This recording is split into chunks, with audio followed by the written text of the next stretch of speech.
and welcome back to the Hard Feelings podcast. This is the mental health podcast where we talk about anxiety and depression, aka hard feelings. I'm so happy to have you here this week. If you missed last week's episode, it was a good one. I talked about people pleasing, which is something I chronically struggle with, but I'm actively taking little tiny baby steps to get better. So if you also struggle with people pleasing, I highly recommend you go listen to that one after this episode, of course. And if you are watching me on YouTube, hi, hello, I see you. Well, I don't currently see you, but you can see me, and you can see that I have a very bold, colorful graphic liner look on. I'll have all of the makeup details listed in the description box, and if you're not seeing me because you're listening, that's okay. I love getting real close to the mic and chatting right into your ear, but if you ever do want to see me, definitely come subscribe on YouTube as well, and check me out on Instagram if you're more interested in short form beauty and mental health related content.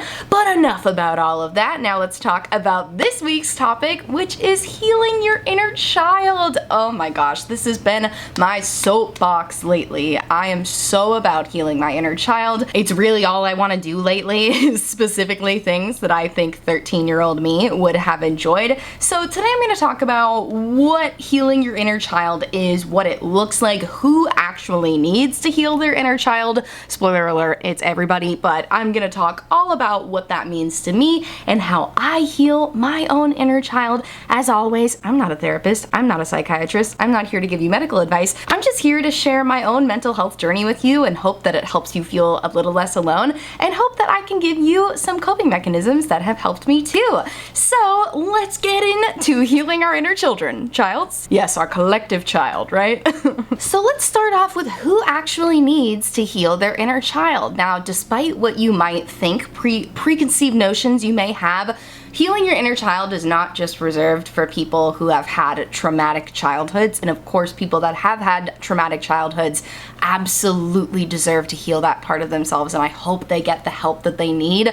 But if you, like me, had a pretty good childhood, that doesn't mean that you don't still have part of your childhood that needs healing, because as we grow up, as we get older, we learn how to express ourselves a lot better. We learn our likes and dislikes, and also we have more autonomy over ourselves. I was talking about this topic with my therapist in therapy yesterday, and how I've been working on healing my inner child, and I just feel so passionately that everyone should do it, whether or not you had a traumatic childhood or not. And she brought up the point about autonomy. You know, when we're kids, our parents have to make a lot of decisions for us, and I'm not saying that's wrong, because of course we're still learning. They need to make sure that we're safe. That should be parents' utmost priority, but that does also mean that they make a lot of decisions for us, and when we grow up, we get to make our own decisions ourselves. For example, you know, if you're very fortunate, when you're a kid, your parents buy clothes for you. They buy things for your room for you. If you're fortunate enough to live in a house or an apartment, like, your parents create the environment around you. And you know, you may have parents like mine who let you paint your room whatever color you wanted and pick out your decorations, but there's just still a lot of things that your parents have to do for you. And you know, we all grow up with varying levels of strictness and rules. Some parents won't let you wear makeup till a certain age. I couldn't wear makeup until I was 13. You couldn't dress a certain way, or your parents wouldn't buy you certain clothes that they didn't feel were appropriate. Just all of these things that they're making decisions on because you live under their roof. They have the power to do so. You're a kid, they're trying to guide you in the right direction. But when you are an adult, you get to go back and do all of the things that you never got to do. Or even if you got to do them, sometimes it's just fun to go back and do them again. It really does feel so healing. Something I've been doing a lot lately is watching all of the TV shows that I used to watch when I was in middle school, especially Ned's Declassified School Survival Guide. I loved that one in middle school, and I love it as a 28-year-old adult. And it's just really cool to go back and watch something that I enjoyed so much as a kid and to see that I still enjoy it as an adult. Because I think especially what's fun about doing inner child healing work, and I promise I'll talk more about other ways I work to heal my inner child, not just watching TV, but I remember when I turned 24, I felt really old. And obviously we know 24 is not old. I'm 28 now, and I know I'm not old at all, but I reached an age in my mid-20s, 24 for me, where I just started to feel like time was flying by. I felt like my youth was being ripped away from me, my childhood was long gone, and it just feels very overwhelming. So it's cool to go back as an adult to something I enjoyed so much as a child and to get the same amount of joy out of it and to get new joy out of it, to discover things I didn't remember about it, you know? So that's really cool. But like I said, watching old TV shows that you liked when you were a kid is not the only way to heal your inner child. There are so many things you can do.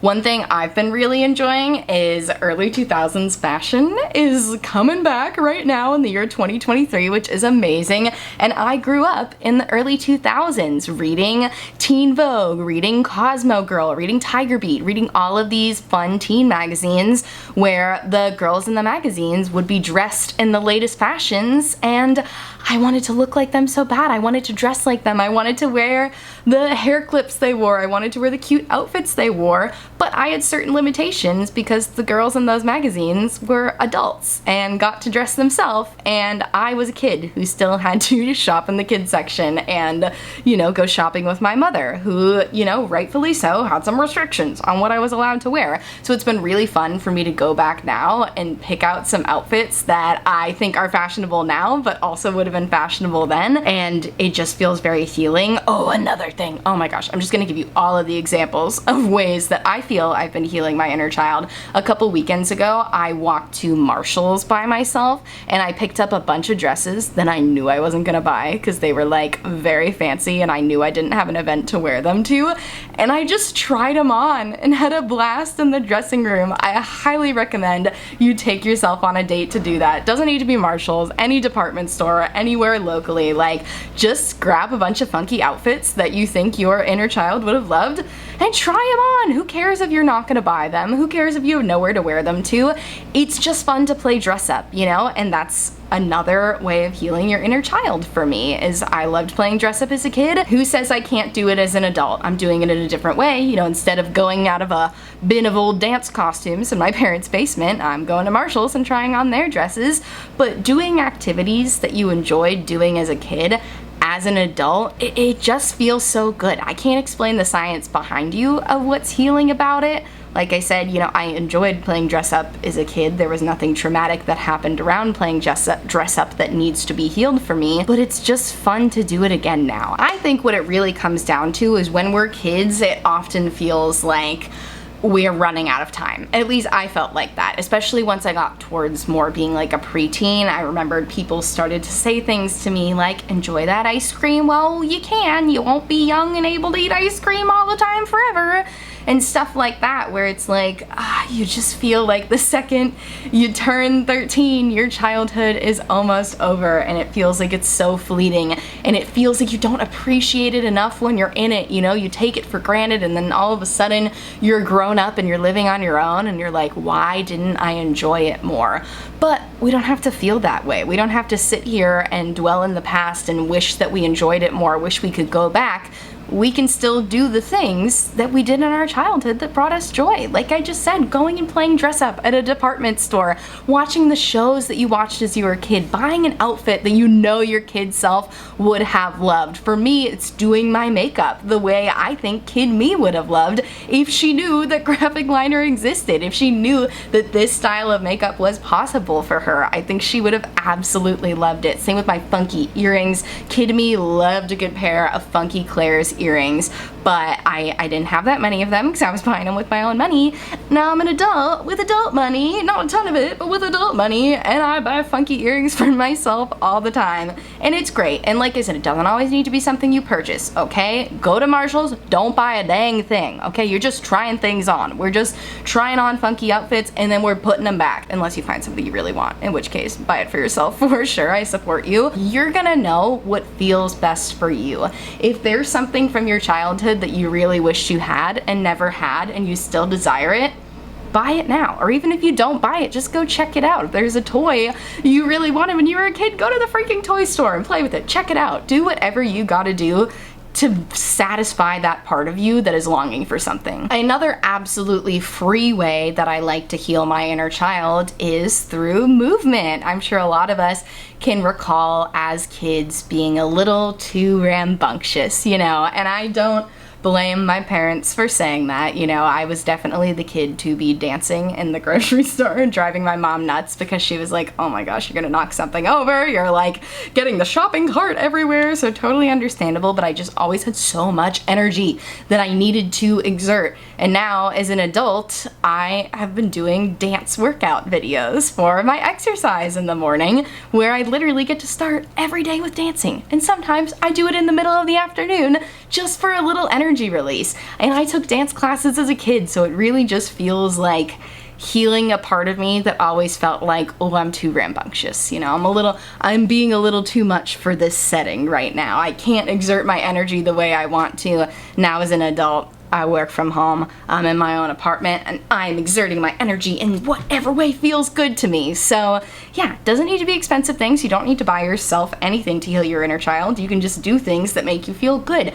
Get your energy out, run around. It's so funny that like we as kids, and especially babies, especially when you're like young enough you can't even talk, we are so good at completing the stress cycle for ourselves, exerting our energy by physically moving our bodies, shaking our arms and legs, screaming, crying, yelling. Like, we are just so good at getting that energy out.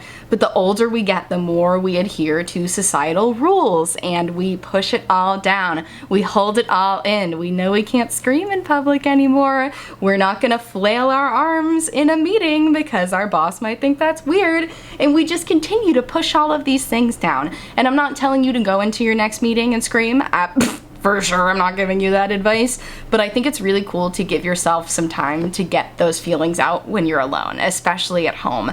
I've been doing that a lot lately. I noticed that when it gets to a certain point in the afternoon, like literally right now, it's like 4 p.m., I have so much pent up energy in me, and it feels like I can't focus, and I just want to scroll on my phone, which I know is not going to make me feel better. So instead, I'll pop in my headphones and walk around and start dancing to a song and just shake my energy out. Sometimes I'm not even dancing, I'm just shaking, and it feels so good. I actually shared that as my coping mechanism last week, putting in my headphones, turning the music up loud enough that I can't hear anything else, and just dancing around for anything. It's such a good energy release.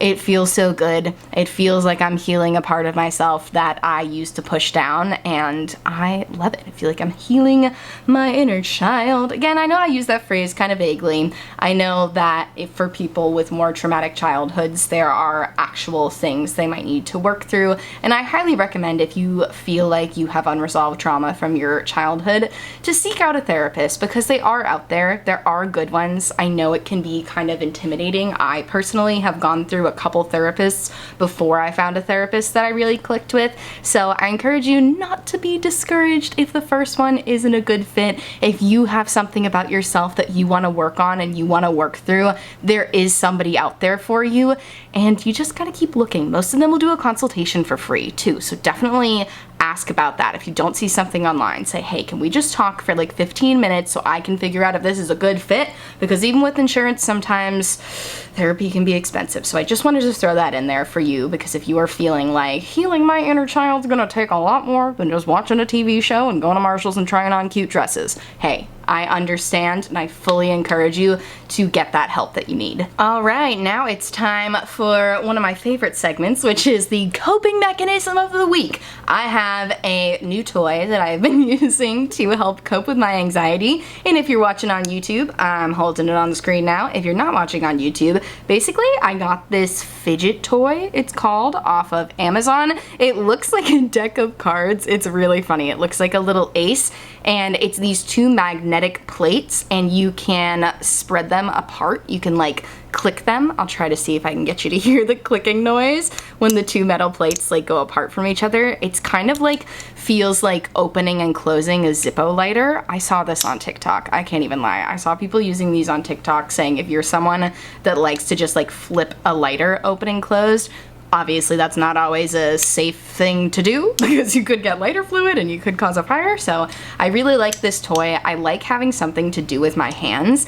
And it's funny that it took me this long to buy myself a fidget toy as an adult, because when I was in elementary school, I went to an awesome elementary school that readily let us use fidget toys. Granted, they were all like stress balls. I feel like that was a big thing in the early to mid 2000s, is we just had a big bin of stress balls in all of my classes.